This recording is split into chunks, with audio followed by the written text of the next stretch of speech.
Assalamualaikum warahmatullahi wabarakatuh. Hello students. Today we are going to learn again about our English. It is about active voice and passive voice. Well, now let's see how someone can differentiate between active voice and passive voice. Previously, you have learned about some type of tenses. So in this case, we are going to see what is active voice. Active voice means that the subject is doing the action. Active subject. Meanwhile, passive voice means the subject is receiving the action. Passive subject. So that is the difference between active subject and passive subject. Active subject means doing the action.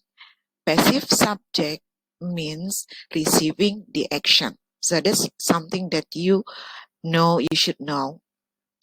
Well, so to figure out whether a sentence is an active or a passive voice, look at the subject. Is the subject performing the action active or receiving the action or passive?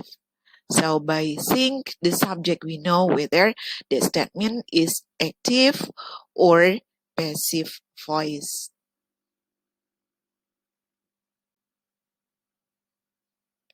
Now let's see the example here. The girl plays guitar. You see here the girl is the subject, plays as a verb. The girl is doing the action. So the girl is active subject. So this is an active voice sentence. You see that again? The girl plays the guitar. The girl is a subject, do the action of play. So that we can say, because the girl is active subject, so we can say that this statement is active voice. Now let's see here. We can see here the second one. The guitar is played by the girl. Now you see the subject here is the guitar is played as a verb, but the guitar is receiving, not doing the action. So we can say that the guitar is the passive subject. And we can say that sentence is the passive voice. Okay, the guitar is played by the girl. The guitar is receiving the action, not doing the action. So that's why we can say it is passive voice.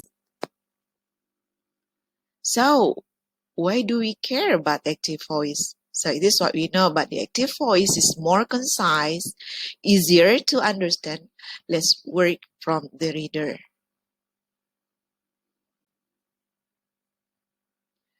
Now look at another example. The tiger scares the cow.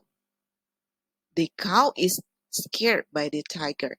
So we can see here, in the first sentence, the tiger is doing the action, and the second sentence, the cow receiving the action.